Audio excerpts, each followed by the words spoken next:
So there's been a lot of talk about, from a marketing perspective, building your authority and really dominating the niche. And there's this next guy we're going to interview has done that. Has sort of been a trailblazer in terms of doing that, stepping out there and educating clients. So client education, you've got some documents in your workbook that we spoke about as part of your sales process, charging for clients, and educating people prior to you having a conversation about that. This is at a whole different level. So I'm going to ask Mark Redding to come up. Just to kick off, Mark's from the South Coast. He's a franchise builder in New Homes. Can you tell us a bit about your background? Well, we've been building down the South Coast there for probably 30 years. Husband and wife sort of team. Had a few blokes working for us. Doing a lot of one-off designs, extensions, renos, that sort of stuff. About 5 years ago, we decided to get a bit bigger, and we thought we'd shot into a franchise to do that. But even with a franchise, it really made me realise how little processes I had, and how little I was using when I was doing it the other way. It was amazing. Really had nothing back then. You just flew by the seat of your pants and away you went. Even with the franchise? No, the franchise helped a bit, yeah. but before that, it was just... Not a whole lot there, Not a whole lot, just rolling along, Yeah. Yeah. So what's business like for you now? Because you've put some really good processes in place. You guys have got a good handle on things and kicking some serious goals. Like things are going really well. Yeah, we have. We started with you 2 years ago. Mm-hmm. One of the first things I really liked was the questionnaire. We did the questionnaire. Just qualifying clients straight at the front end really freed up a lot of time. Not having to go out to every job and have a look at it the old way. People ring me up now and say, I need you to come and have a look at a job. The first thing I do is, what's your email? I'll send you a questionnaire. And you send it to them. If you don't get it back, never talk to them again.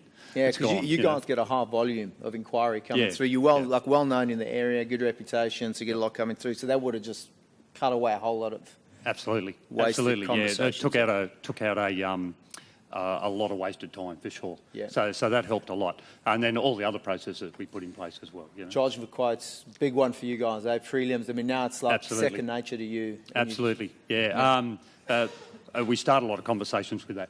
Someone comes in with a plan, says, "Yep, we're happy to do that. The price for that'll be such and such." Yeah. And look, more times than not, people will pay it, and away they go. Yeah, it hasn't been a worry at all. Yeah, so really you guys are good. Besides having a good reputation, you've got a great website. You've got good-looking brochures, like hard copy brochures that you hand out. Your marketing material is good quality. Yep. And then you've got other bits and pieces as well that go out and educate. And you've got, so tell us that story about the couple. I know they're relatively well known. You probably can't name drop, but they sort of. They had another builder, right? What was it? There was a couple we know down there. We'd known them for a long time, done bits and pieces for them for ages, but the last few builds they'd done a house and then they'd done a duplex and stuff like that.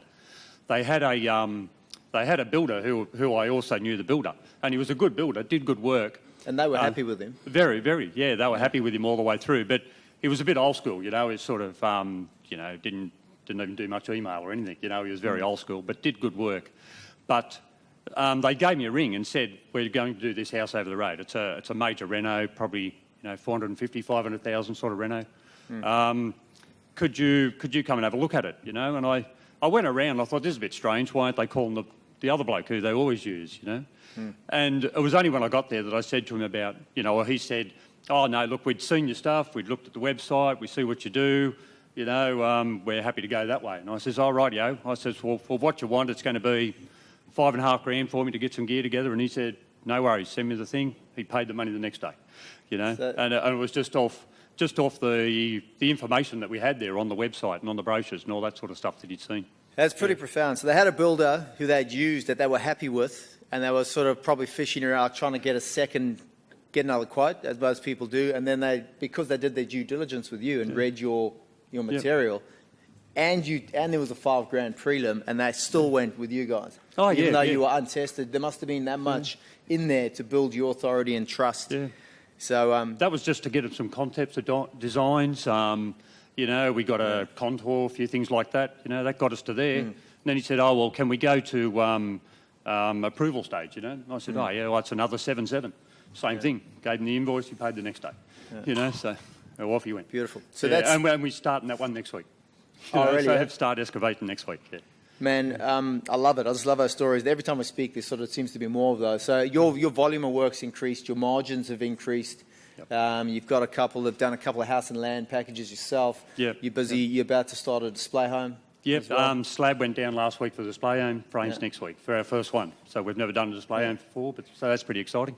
Next year, you're pretty booked out for next year? Or? Yeah, there's a fair bit happening at In the the moment. pipeline, So yeah, that's right. That's Yeah. Now, to get to the big thing I want to talk to you guys about that Mark and Peter, sitting over there, kind hard, mate, got involved in. They've done 2 of these, is information nights. So tell us about that. Just take us through the process and then what you did and then what happened, like the results afterwards so far. Yeah, well, the information nights, we heard it at one of these functions. Dwayne had done one, you know, and I thought, oh, that sounded good. We'd actually spoke to Amanda previously, and she said, look, this would work really well. So we decided we'd start into this. You know, I had to talk to Pete. Pete and I have known each other for a long time, sat down on our first day of TAFE together, and we've known each other ever since, Pete and I. So we thought, yeah, we'll do this together, you know, to get a bit of a perspective. So it wasn't one builder just trying to push something. It was a couple of builders working together we thought would work better. So we got into it from there. Talked to you. Jeff helped us out with a couple of slides to start off with. And from there, we just expanded it. You know, we put in what we thought would go in there. We were a little worried when it all come together that it was too basic. You know, we thought this is pretty basic. You know, we're thinking they'll all get there and think this is just too dumbed down, you know. Amanda, once again, helped us with all the graphic design, got all the slides in order for us, which was great. We got to the first one and we gave feedback forms. We did up a little handout booklet, you know, had a glossary of terms, bit of Just other to info. stop you there, is anyone here who would get sweaty palms thinking about doing like a seminar? This is an information night, book a venue, get you standing in the front of the room and then teach people about what's involved in the build process. So yeah, man, that's a lot of guys, because Dwayne Pierce up in Queensland did do one, big results. Every single time he did one, he was getting contracts and preliminary agreements signed. So I was trying to encourage guys to do it. There weren't many takers though, right? But not many, I mean, who do you know? Does anyone know of a builder that's doing this? Right? I've heard of some of the franchise builders are having information nights, but it's a rare thing. And I can tell you now, well, you tell us, the people that attended, what was... Yeah, no, well, like I said, on the first one we did probably 11 of people book in. We're finding you get about half. So if 11 people book in, you'll get about 6 or 7 turn up. The last one we had 23, we had about 10 or 11 turn up. So you get about half the people that book in, which isn't too bad. But as I said, we do a little handout booklet that's got a bit of info in it that they can take away with them, give them a pen and a bottle of water, away they go. And we put a feedback form in there that they hand in before they go. And we ask about, you know, how was the content, all that sort of stuff. And they, all the feedback was, no, the information was perfect. They didn't want it, they would have been overwhelmed if it was any more. They were really happy with the content. So, you know, you're up there pointing at contour lines. Pete did one the other day, pointing at a contour. This is a contour line. The closer they are together, the steeper it is, you know. And that was perfect for And you them, see the light you know. bulb, you see the penny drop with people. Yeah, right? yeah. You see them going, so that's what that means. Yeah, so it was Things like really that. interesting. They were all engaging. All the people there just wanted to talk to you. They all had questions. It was great. I really enjoyed it. You know, the first one we did, the talk ended up at about an hour and a half. The last one we did, we split it into 2. So Pete does half, I do the other half. And what sort of content, just so people get an understanding? The first half's all about finance, where you get your finance from, what to look for in a block of land, you know, like flood levels, bushfire, all that sort of stuff. Then, you know, what are contours, what's engineering, what's a DA, what's a CC, all that sort of thing. All the way through there, you know. Just difference between an architect and a designer and a draftsman, all that sort of stuff. So all that basic sort of information. The second half of it is mostly to do with the contract. What's a variation, what's an extension of time, number of days, all that sort of thing. Yeah. Man, and it doesn't matter, like you could have a brain surgeon, a dentist, a lawyer in the room. They don't know the stuff. Like No. most of them have zero understanding of this because they're in their own little wind tunnel. So it's very well received, especially if they're people who are about to spend a lot of money. So they really appreciate it. Yeah. So you had a couple of a couple of wins out the back. So after you did the first one, you purposely didn't want to book too many people in because it was the first one. Oh, absolutely. So yeah, you didn't want to sort of go too hard on the marketing, right? Yeah, our first couple were trying to keep very low key, just so we could test it and see how it was going. And even after the first one, we would have revised probably half the slides just on the second one. You picked up a lot of what needed changing, and we had some of our staff and family there in the audience as well, and they'd say, oh, you got bogged down here and stuff, so you just change that around. So the second one flowed a lot easier. We were going to tweak the next one a little bit, but not half as much as the first one.